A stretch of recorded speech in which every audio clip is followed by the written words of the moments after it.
Vocês estão bem? Tudo em paz? Trouxeram a Bíblia? Assim? Ou num tablet?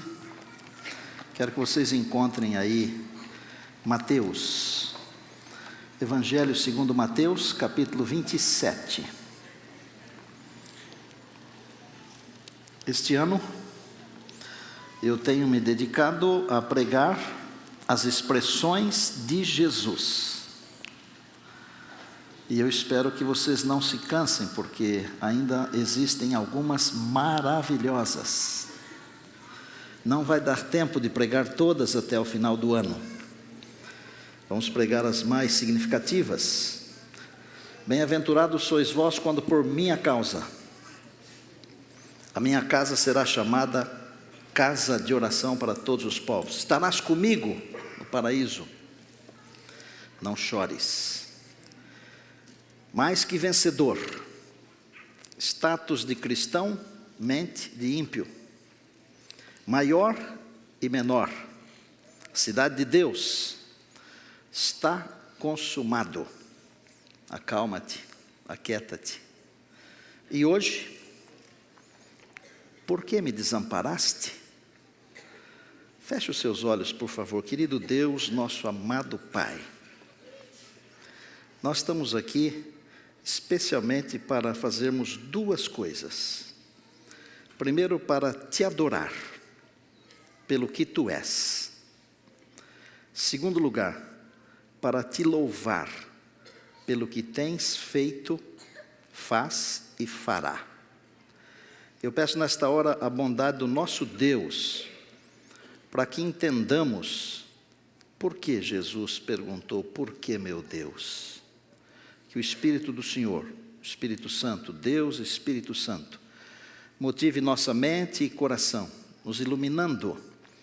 Eu peço esta graça para todos os que estão aqui na nave da igreja, e também a mesma graça, ou as mesmas graças, para aqueles que estão nos acompanhando pela internet. Nós oramos agradecidos em Cristo Jesus, amém. Irmãos, esta igreja tem sido uma bênção para nós aqui, os pastores, os líderes e a membresia, mas tem sido uma bênção também por diversos lugares por aí onde a nossa mensagem chega. Eu tenho recebido muitas palavras de carinho e agradecimento, e eu quero repartir com vocês essas palavras de carinho e agradecimento, porque vocês todos fazem isso aqui. Beijo carinhoso para todos os que nos acompanham. Bianca, Arado, pessoal de Monte Azul, pessoal do Sul, do Norte, do Leste, do Oeste e até de outros lugares do mundo que estão nos acompanhando, uma saudação carinhosa. Mateus capítulo 27, eu vou ler apenas 2 versos. Eu vou ler os versos 45 e depois o 46. O texto bíblico diz assim: desde a hora sexta, desde o meio-dia, até a hora nona, até as 3 da tarde, houve trevas sobre toda a terra. Não foi um eclipse total. Foram trevas porque o sol se negou a ver o sofrimento do seu autor. 46, por volta da hora nona, das 3 da tarde, clamou Jesus em alta voz, dizendo... Quando a Bíblia diz, clamou Jesus em alta voz, dizendo, ela está dizendo, gritou, Eli, Eli, lama sabachthani, o que quer dizer, Deus meu, por que me desamparaste? Deus meu, por que me desamparaste? Antes de prosseguir aqui, eu quero dizer que algumas vezes o Senhor Jesus chamou Deus, o Pai, de meu Pai. Já perceberam isso? Mas algumas vezes Ele chamou Deus, o Pai, de meu Deus. Já perceberam? É porque em Jesus, sempre, desde que Ele encarnou, esteve presente, estará para todo sempre, a natureza divino humana. Quando ele dizia, meu Pai, em quase todas as vezes era o sentimento da natureza humana, do ser humano. E quando ele dizia, meu Deus, quase sempre, não todas as vezes, era o sentimento do Deus Filho falando com o Deus Pai. Neste momento específico, quando o Senhor Jesus gritou, meu Deus, era o grito de alguém da divindade, falando com outro alguém da divindade, sentindo a separação. E foi o único, pode gravar isso, e foi o único momento em toda a história do universo em que a divindade se separou por um instante. Por quê? Por causa do peso do pecado. Olha que terrível o peso do pecado. E ele não é só terrível no caso do Senhor Jesus, o Deus Filho. Ele é terrível no seu caso e no meu também. A Bíblia diz em Isaías 53 que ele tomou sobre si as nossas enfermidades, as nossas dores, os nossos pecados. A Bíblia diz em Isaías 59:2 que estes mesmos pecados, eles fazem separação entre nós e o nosso Deus. Sobre ele, para que eles em desespero gritasse, meu Deus, por quê? Sobre ele pesavam todos os pecados da humanidade de todos os tempos, do passado, do presente e do futuro. 2 Coríntios 5:21 diz assim, aquele que não conheceu o pecado, Deus o fez pecado por nós, para que nós fôssemos feitos justiça de Deus. São coisas que nesta vida aqui, amados, nós nunca vamos entender. Como é que o Senhor Jesus pôde pagar o preço dos pecados da humanidade toda? Se toda a humanidade de todos os tempos aceitasse o plano da salvação, toda a humanidade de todos os tempos seria salva, porque Jesus já pagou. Mas as pessoas não querem aceitar esse pagamento, elas querem continuar com a dívida, e a dívida é cruel. A dívida significa separação, e para quem não aceita o pagamento da dívida, é separação eterna, para sempre. Às vezes, nós pensamos que Deus abandonou o seu Filho Jesus na cruz, porque ele em desespero gritou, mas não abandonou. O Senhor nosso Deus, o Pai, ele estava ali junto à cruz. Observaram que nós lemos na Bíblia que da hora sexta até a hora nona houve trevas sobre toda a terra, mas quando as trevas de toda a terra se foram, a cruz ainda ficou envolvida em trevas. E no meio daquelas trevas que envolviam a cruz, estava Deus o Pai sofrendo com seu Filho. O que acontece é que o peso do pecado é tão grande, é tão terrível. Os pecados da humanidade criaram uma situação de tensão na mente do Senhor Jesus.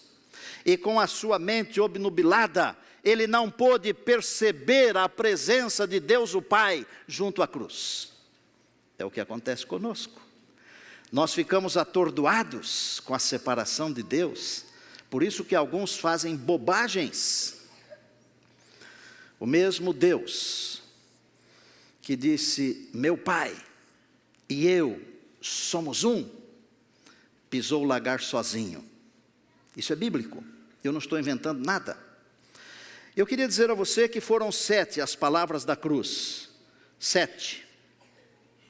O grito de desespero aparece em 4º lugar, e se você observar, o grito de desespero está no meio, percebeu? 3 antes, 3 frases depois, mas o grito de desespero no meio. Olha aqui para mim. Parece-me, e acho que não estou errado, que o sofrimento de Jesus, ele teve um pico na cruz. Ele teve um sofrimento terrível antes, no Getsêmani. E ele transpirou gotas de sangue, está em Lucas 22:44. Mas na cruz, o seu sofrimento chegou ao ápice. E no momento em que chegou ao ápice, ele gritou, E então o sofrimento começou a baixar até o momento em que ele falou assim: entrego o meu espírito. E acabou. Por que me desamparaste? Deixa eu fazer uma pergunta. Alguma vez na sua vida, alguma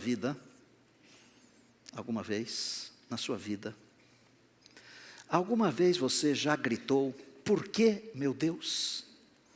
Alguma vez você já perguntou por quê? Se sentiu assim abandonado, desamparado, sozinho, a ponto de dizer assim: por que, meu Deus? Já? Uma mulher jovem acaba de sepultar o marido num assalto seguido de morte, um latrocínio. Chega em casa com a filhinha no colo, olha para o quarto, para as coisas do ex-marido, e diz assim: por que tinha que ser assim, meu Deus? Um casal jovem perde um filho com 9 anos, e o pastor vai visitar, esse pastor sou eu, e eles olham para o pastor e dizem assim: por que tinha que ser o nosso filho? Por quê? Um homem abandonado pela esposa que foi embora com outro, deixa 3 crianças para trás. O marido chega em casa, olha para as crianças, olha para o pastor e diz assim: pastor, por quê? Onde foi que eu errei? O que eu fiz? Por que tinha que acontecer isso? Muitas vezes nós perguntamos por quê. Não somos só nós. A história bíblica, ela está repleta de pessoas, de histórias de pessoas, que se não está escrito que perguntaram por quê, não está escrito porque não houve necessidade, mas certamente, mentalmente, olharam para Deus e perguntaram: por que tinha que ser assim? Olha o José jogado dentro de um fosso, que talvez tivesse barata, talvez tivesse rato, talvez tivesse sapo, talvez tivesse cobra, eu não sei o que tinha lá. Não posso dizer que tudo isso estava lá, porque a cadeia alimentar destruiria alguma coisa ali, mas alguma coisa ruim tinha dentro daquele fosso. E olhando para o céu, quando o sol passava ao meio-dia, iluminando aquele fundo, ele deve ter dito para Deus assim: por que eu estou aqui? Olha a vida de Moisés. Um homem manso, a Bíblia o chama de o homem mais manso da terra. A Bíblia diz que ele tratou com Deus cara a cara, mas a Bíblia diz que ele subiu no cume do Pisga, no Monte Nebo, olhou a terra, e Deus falou assim: olha a terra, mas você não vai entrar. E ele deve ter dito assim: Deus, naquela hora em que eu falei para o Senhor tirar a minha vida, ao invés de tirar a vida de todo o povo, lembra-se, Deus? E Deus deve ter dito: lembro. Por que o Senhor não me deixa entrar agora? Por quê? Claro que se nós lermos a vida de Moisés e interpretarmos corretamente a vida de Moisés do ponto de vista de Deus, e não do ponto de vista do homem, a vida de Moisés é um completo sucesso, porque Deus não permitiu que ele entrasse na terra prometida, mas Deus o levou para a eternidade. Qualquer um de nós escolheria ser dirigido assim por Deus. Aliás, há um pensamento da grande escritora Ellen White, que eu reputo ser inspirada por Deus, que ela diz assim: nós nunca dirigiríamos a nossa vida de maneira diferente daquela que Deus nos dirige, se nós conhecêssemos todas as coisas, o fim desde o princípio. Olha para a vida de Jó. Jó era um homem íntegro, reto, temente a Deus e se desviava do mal. Só isso, nada mais. Eu diria assim: Jó era o máximo. O máximo. No entanto, Jó passou por um sofrimento terrível, o mais terrível retratado na história. Ele poderia ter perguntado para Deus: por que está acontecendo isso comigo? Eu não fiz nada. Até ele discutiu com Deus, e Deus falou assim: ei, você consegue soltar as cadeias do Órion? Eu consigo, e Deus está soltando mesmo, e a Nova Jerusalém vai passar por lá. E nós veremos o Senhor Jesus voltando, aleluia. Às vezes nós perguntamos por quê. Mas veja, a história de Jó termina de um jeito fantástico. Deus abençoou Jó de uma maneira impressionante. Quem não queria ser abençoado por Deus, assim como Jó o foi? Agora, gente, olha aqui. Não é só o ser humano que pergunta por quê. Deus também pergunta. Deus também pergunta. E o Senhor Jesus, na hora em que a nuvem escura o encobriu, de tal maneira que ele não podia ver a presença incessante do Pai, ele não sentiu a presença incessante do Pai, ele gritou. Está escrito aqui na palavra: meu Deus, por que me desamparaste? Por que me desamparaste? Que será que Deus responderia se tivesse respondido, hein? É gostoso ficar pensando as coisas, né? Especialmente ficar pensando as coisas de Deus. E quer uma dica? Quer ficar pensando nas coisas de Deus? Passe mais tempo com Deus. Porque se você passar mais tempo com a televisão, você vai pensar nas coisas da televisão. Não estou falando nada contra a televisão. Eu sou a favor da televisão. Eu prego na televisão. Se você passa tempo com bons livros, você vai pensar naquilo que está escrito nos bons livros. Mas se você passa tempo com livros ruins, você vai passar tempo pensando nos livros ruins. Se você passa tempo vendo coisa que não presta na internet, você vai ficar pensando nessas coisas. Mas eu prefiro passar tempo com a palavra de Deus e com as coisas de Deus. Para pensar nas coisas de Deus. Se Deus tivesse respondido, o que ele teria dito? Bom, vou dizer a você que Deus pode dizer sim para os nossos gritos, Deus pode dizer não para os nossos gritos, Deus pode dizer espere um pouco para os nossos gritos, mas Deus também pode ficar em silêncio para os nossos gritos. E vou dizer a você, se você gritar e Deus não responder, e Deus ficar em silêncio, não fique aborrecido com Deus, não. Porque Deus ficou em silêncio quando Jesus Cristo gritou. Por quê? Deus não falou nada. Nada. Que tal? Se Ele não falou nada para o seu Filho Jesus, nosso Senhor e Salvador, Ele não tem mais obrigação com você e comigo do que tinha com seu Filho, tem? Não. No mínimo, nós estaremos sendo tratados iguais, à maneira como Deus tratou o seu Filho. E, gente, quantas vezes Deus não responde? Por que Deus não responde os porquês? Deus não responde os porquês, porque não deve responder.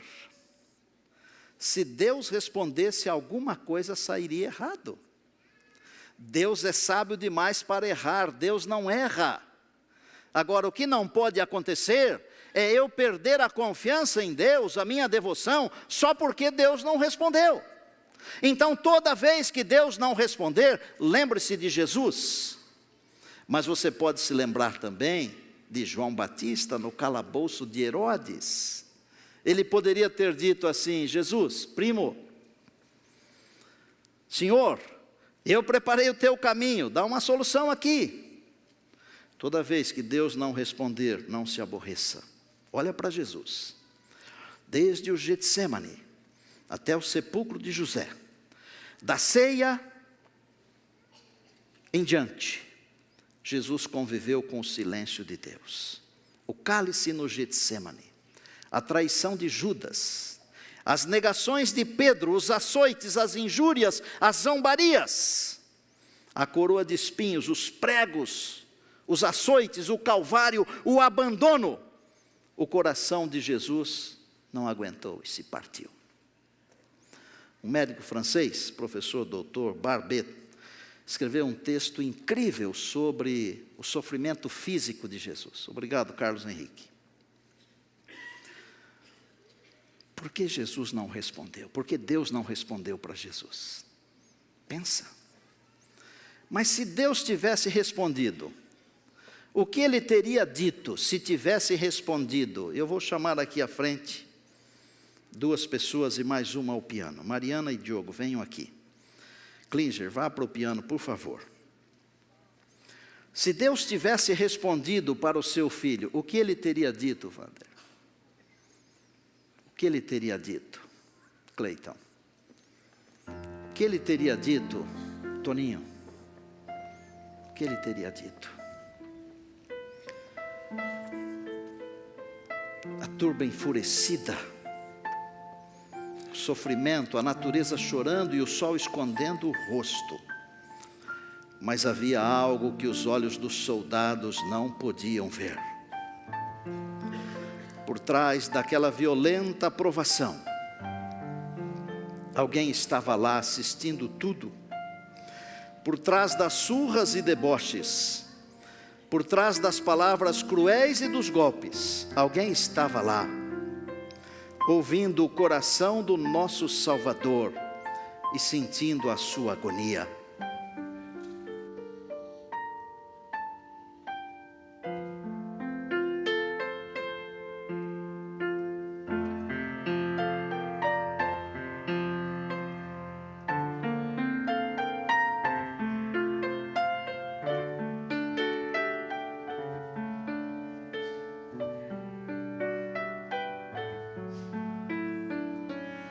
Dos altos céus o Pai olhava tudo, cena cruel para um coração de pai, com risos e deboches o feriam, tamanha dor sentiu o Pai. Deus via as suas faces de desprezo e a coroa que Jesus ganhou. E enquanto ele era a diversão dos tolos, sim, com tristeza Deus falou: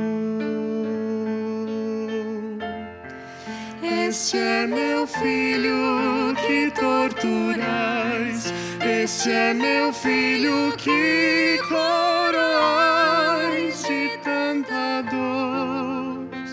Eu sinto vê-lo sofrer. Eu poderia resgatá-lo, eu poderia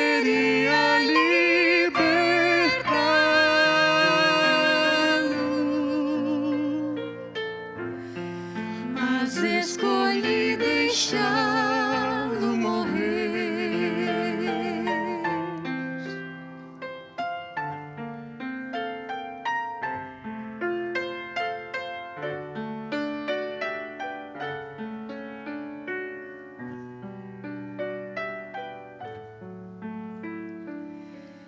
Deus viu a cruz que Cristo levaria por ruas cheias de gente a gritar.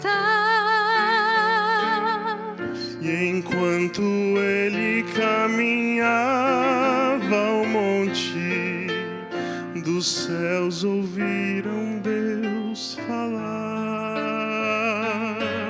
não sabeis, este é meu filho que torturais, este é meu filho que coroais de tanta dor. Eu sinto vê-lo sofrer. Eu poderia resgatá-lo, eu poderia libertá-lo,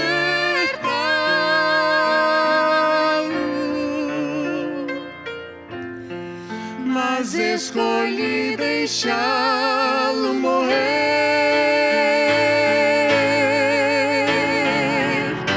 Não sabeis que este é seu corpo e sangue, dado por vossas transgressões.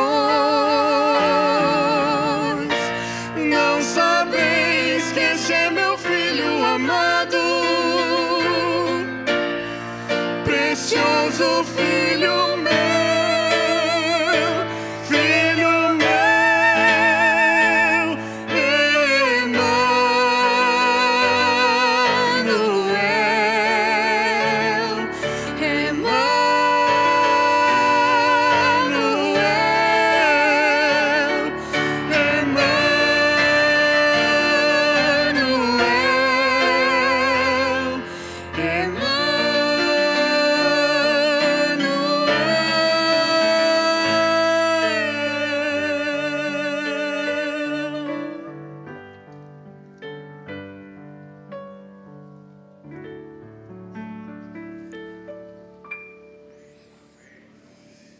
Acho que o amém é mais do que obrigado, né?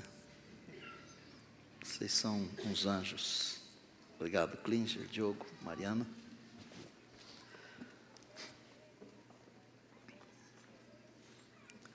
Pode ser que alguma vez você tenha perguntado para Deus, por quê? E não tenha escutado Deus responder nada, né?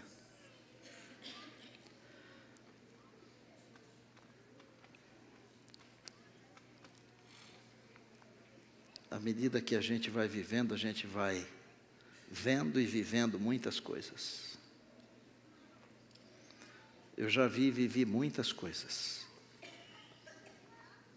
Como pai, às vezes você está perto do seu filho, mas não pode falar nada. Nada.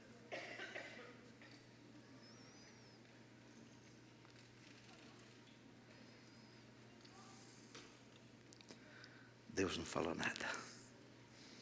Mas se tivesse falado, eu teria dito: é o meu filho que vocês estão torturando.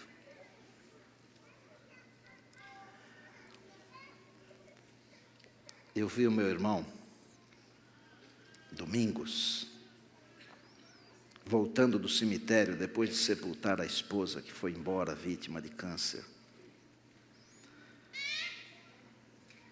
E num desespero assim ele dizia: por que, meu Deus, por quê? E você já deve ter visto alguém dizendo: por que, meu Deus? Talvez você mesmo, você mesma tenha dito para Deus: por quê? Deus gostaria de dizer: você é meu filho, você é minha filha. Mas Deus tem que ficar em silêncio. Será que Deus ainda vai responder? Onde está Deus? Será que Deus sumiu, como alguns malditos ensinam? Desculpem os malditos, mas é isso mesmo. Deus não sumiu. Deus está onde sempre esteve. Quando você não escutar a voz de Deus, respondendo aos seus porquês, não é porque Deus abandonou você, é porque Ele estará quietinho perto de você, envolvido nas trevas que envolvem a sua cabeça, a sua mente e o seu coração. Porque o Deus que eu conheço, Ele não mente. E Ele me prometeu, e a você e a todos nós: eu estarei convosco todos os dias até a consumação dos séculos. O Deus que eu conheço está aqui agora. O Deus que eu conheço está lá no hospital, com o Benjamin, o filho do pastor Robson, que deve sair hoje, se Deus permitir, ou amanhã cedo, já está bem, graças a Deus. O Deus que eu conheço, Ele vai com a gente no cemitério, Ele chora com a gente. Um dia, que não está muito longe do dia de hoje, Ele limpará todas as nossas lágrimas, todas.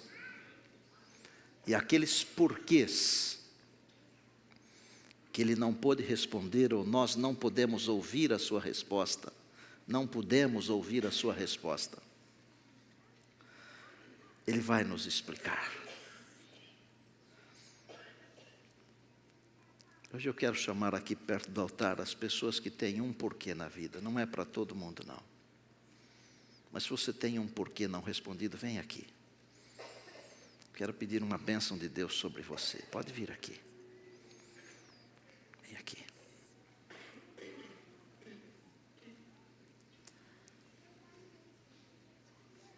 Não é para todos.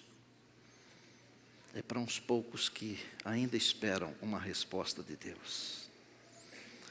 Pode ser que essa resposta não venha hoje, nem amanhã, e em nenhum momento até o dia da volta de Jesus, mas não faz mal. Se ela não vier, saiba que mesmo assim Deus está perto de você. Deus vai segurar a sua mão, vai tocar o seu coração.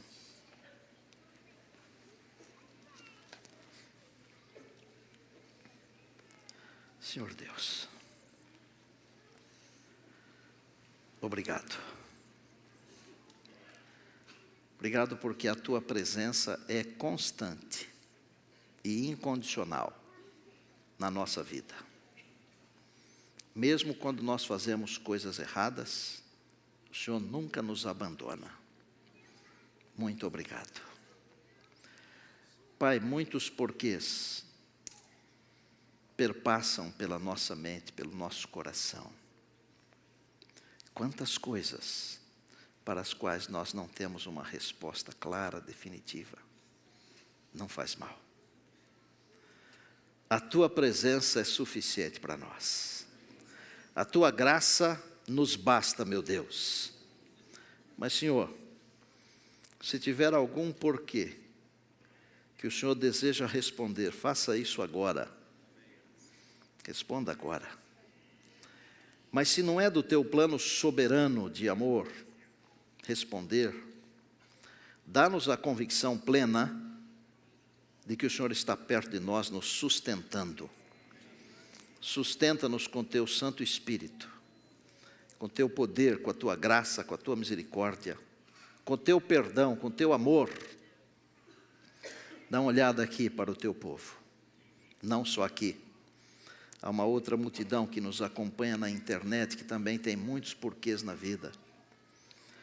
Pai, enquanto o conflito não terminar, nós nunca vamos entender certas coisas, mas uma coisa o Senhor pode ter certeza, nós também nunca vamos deixar de confiar no Senhor. É a nossa âncora, é a nossa segurança, é a nossa fortaleza, louvado seja o nome do Senhor Jesus. A Ele seja a honra e a glória para todos sempre. Que este restante de sábado seja um momento excepcional, fantástico, maravilhoso na nossa vida. Que a Tua presença se faça sentir em cada um de nós. Nós teremos em seguida a escola sabatina. Abençoa o Teu povo. Teremos também uma reunião especial com a liderança da escola sabatina. Abençoa esses líderes, todos nós. Nossos desbravadores no Campuri, nossos líderes, nossos irmãos, nossa família, nós oramos agradecidos no nome de Jesus, amém? Amém.